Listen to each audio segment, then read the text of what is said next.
ഹരിശ്രീ ഗണപതയേ നമ. അവിഘ്നമസ്തു.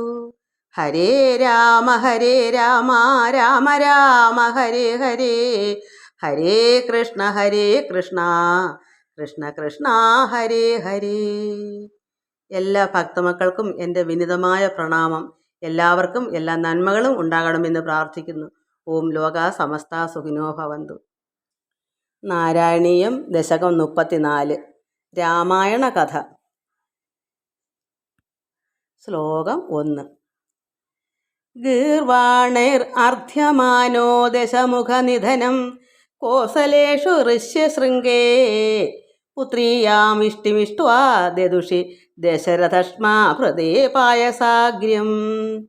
തത് ഭുക്ത്യാ തൽപുരന്ധ്രീഷ്വപി തിസൃഷ് സമം ജാതഗർഭാസു ജാതോ രാമസ്ത്വം ലക്ഷ്മണേന സ്വയമഥ ഭരതേനാപി ശത്രുഘ്നനാമ്നാ.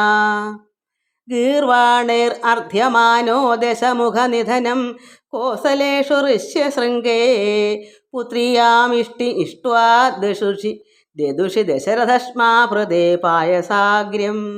തത് ഭുക്ത്യാ തൽപുരന്ധ്രീഷ്വപി തിസൃഷ് സമം ജാതഗർഭാസു ജാതോ രാമസ്ത്വം ലക്ഷ്മണേന സ്വയമഥ ഭരതേനാപി ശത്രുഘ്നനാമ്നാ. ഇവിടെ ഭഗവാൻ ദേവന്മാരുടെ അഭ്യർത്ഥന മാനിച്ച് രാവണനെ വധിക്കാനായി രാമനാമത്തിൽ അവതരിച്ച കാര്യമാണ് ഈ ശ്ലോകത്തിൽ പറയുന്നത്. രാവണ രാക്ഷസന്റെ പീഡനങ്ങൾ സഹിക്കവയ്യാതെ വന്നപ്പോൾ ദേവകൾ രാവണനെ വധിച്ച് ജഗത്രയ രക്ഷ വരുത്തണമെന്ന് വിഷ്ണുവിനോട് പ്രാർത്ഥിച്ചു. അക്കാലത്ത് ദശരഥ മഹാരാജാവ് ഗുരുവചനം അനുസരിച്ച് ഋഷ്യശൃംഗനെ ആചാര്യനാക്കി പുത്രകാമേഷ്ടി എന്ന യാഗം നടത്തി.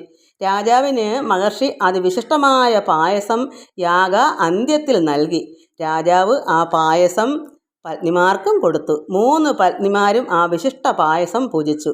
അനന്തരം മൂവരും ഒരുപോലെ ഗർഭം ധരിച്ചു. സമയമായപ്പോൾ ലക്ഷ്മണനെന്നും ഭരതനെന്നും ശത്രുഘ്നെന്നും നാമത്തിലുള്ള 3 പേരോടും ഒപ്പം തന്നെ ഭഗവാൻ തന്നെ ശ്രീ രാമനാമത്തിൽ അവതരിച്ചു, രാമനായി അവതരിച്ചു. അതാണ് ഈ ശ്ലോകത്തിൽ പറയുന്നത്. നമുക്ക് അടുത്ത ശ്ലോകം വായിക്കാം. ശ്ലോകം 2.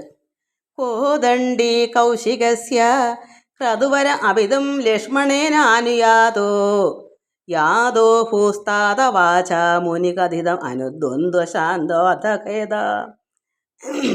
നൃണാം ത്രാണായ ബാണൈർമുനിവചനബലാൽ താടകാം പാടയിത്വാ ലബ്ധ്വാസ്മാത് അസ്ത്രജാലം മുനിവനം അഗമോ ദേവ സിദ്ധാശ്രമാഖ്യം. കോദണ്ഡീ കൗശികസ്യ ക്രതുവരമവിതും ലക്ഷ്മണേനാനുയാതോ യാതോ ഭൂസ്താദവാച മുനികഥിതം അനുദ്വന്ദ്വശാന്ത്വാധ്വഖേദ. നൃണാം ത്രാണായ ബാണൈർമുനിവചനബലാൽ താടകാം പാടയിത്വാ ലബ്ധ്വാസ്മാത് അസ്ത്രജാലം മുനിവനം അഗമോ ദേവ സിദ്ധാശ്രമാഖ്യം. ഈ ശ്ലോകത്തിൽ വിശ്വാമിത്രൻ സന്തോഷിച്ച് രാമന് ദിവ്യാസ്ത്രം നൽകി. പിന്നീട് അവർ വിശ്വാമിത്ര സങ്കേതമായ സിദ്ധാശ്രമത്തിലെത്തി. ഒരിക്കൽ വിശ്വാമിത്ര മുനി അയോധ്യയിലെത്തി രാമലക്ഷ്മണന്മാരെ തൻ്റെ യാഗരക്ഷാർത്ഥം നിയോഗിക്കണമെന്നും അവരെ കൂട്ടിക്കൊണ്ടു പോകാനാണ് വന്നതെന്നും അവരെ തനിക്കൊപ്പം അയക്കണമെന്നും രാജാവായ ദശരഥ മഹാരാജാവിനോട് അഭ്യർത്ഥിച്ചു. രാജാവിന് ആദ്യം അത് ഉൾക്കൊള്ളാനായില്ല. എങ്കിലും വസിഷ്ഠമുനിയുടെ വാക്കനുസരിച്ച് ആ ബാലന്മാരെ മുനിയോടൊപ്പം അയച്ചു. രാമൻ കോദണ്ഡം എന്ന വില്ലുമേന്തി ലക്ഷ്മണനെയും കൂട്ടി പുറപ്പെട്ടു. ആ വില്ല് ദിവ്യാസ്ത്രമാണ്. അത് കൊടുത്തത് വിശ്വാമിത്ര മഹർഷിയാണ്. അപ്പോൾ ഈ കോദണ്ഡം എന്ന വില്ലുമേന്തി ലക്ഷ്മണനെയും കൂട്ടി പുറപ്പെട്ടു. വഴിക്ക് വെച്ച് മുനി അവർക്ക് വിശപ്പും ദാഹവും ഉണ്ടാകാതിരിക്കാനും ക്ഷീണം ഉണ്ടാകാതിരിക്കാനും വേണ്ടി ബല അതിബല എന്ന 2 മന്ത്രങ്ങൾ ഉപദേശിച്ചു. ആ മന്ത്രജപത്താൽ കുമാരന്മാരുടെ വിശപ്പും ദാഹവും ക്ഷീണവും ഒന്നും ഉണ്ടാകാതെ ഇരുന്നതിനാൽ യാത്രാക്ലേശം ഒഴിവായി. മുന്നോട്ട് ഗമിക്കവേ താടകവനത്തിലെത്തിയപ്പോൾ മുനി പറഞ്ഞു, രാമ, ജനങ്ങൾക്ക് പീഡനം നൽകിക്കൊണ്ടിരിക്കുന്ന താടക ഈ വനത്തിൽ താമസിക്കുന്നു. നീ അവളെ കൊല്ലണം. സ്ത്രീവധം പാപമാണെന്നിരിക്കെ ഇങ്ങനെ പറയുന്നത് എന്താണെന്ന് തോന്നാം. സ്ത്രീ ആയാലും ആരായാലും ലോകോ ഉപദ്രവകാരികളെ നശിപ്പിക്കുന്നത് മൂലം ധർമ്മം രക്ഷിക്കപ്പെടും. ധർമ്മരക്ഷ രാമൻ്റെ കർത്തവ്യമല്ലേ, അതുകൊണ്ട് താടകയെ കൊല്ലണം. അത് കേട്ട രാമൻ മഹർഷിയുടെ വാക്കനുസരിച്ച് ധർമ്മരക്ഷാർത്ഥം ജനരക്ഷയ്ക്കായി താടകയെ വധിച്ചു. സന്തുഷ്ടനായ മുനി ദിവ്യാസ്ത്രങ്ങൾ ഉപദേശിച്ച് പറഞ്ഞു. ഈ ദിവ്യാസ്ത്രങ്ങളുടെ എല്ലാ കാര്യങ്ങളെല്ലാം രാമന് ഉപദേശമായിട്ട് കൊടുത്തു. ഭാവിയിൽ ധർമ്മരക്ഷയ്ക്ക് ഇവ പ്രയോജനപ്പെടുമെന്ന് ആണ്. ഭാവിയിൽ ശ്രീരാമന് ഈ ദിവ്യാസ്ത്രങ്ങൾ ധർമ്മരക്ഷയ്ക്ക് പ്രയോജനപ്പെടുമെന്ന് പറഞ്ഞു. രാമൻ ദിവ്യാസ്ത്രങ്ങൾ ഏറ്റുവാങ്ങി. പിന്നെ മുനിയോടൊന്നിച്ച് സിദ്ധാശ്രമം എന്ന പേരിൽ അറിയപ്പെടുന്ന സങ്കേതത്തിലെത്തിച്ചേർന്നു. ശ്ലോകം 3. മാരീചം രാവയിത്വാ മഖശിരസി ശരൈർ അന്യ രക്ഷാംസി നിഘ്നൻ കല്യാം കുറുവൻ അഹല്യാം പതിപദരജസാ പ്രാപ്യ വൈദേഹഗേഹം പിന്ദാനചാന്ദ്രചൂഡം ധനുർ അവനി സുതാം ഇന്ദിരാം ഏവ ലബ്ധ്വാ രാജ്യം പ്രാതിഷ്ഠധാസ്ത്വം ത്രിഭിരഭിഷ സമം ഭ്രാതൃവീരൈ സദാരൈ മാരീചം ദ്രാവയിത്വാ മഖശിരസി ശരർ അന്യരക്ഷാംസി നിഘ്നൻ കല്യാം കുറുവൻ അഹല്യാം പതിപദരജസാ പ്രാപ്യ വൈദേഹഗേഹം പിന്ദാനചാന്ദ്രചൂഡം ധനുർ അവനിസുതാം ഇന്ദിരാം ഏവ ലബ്ധ്വാ രാജ്യം പ്രാതിഷ്ഠധാസ്ത്വം ത്രിഭിരഭിഷ സമം ഭ്രാതൃവീരൈ സദാരൈ. ഒന്നുകൂടെ വായിക്കാം.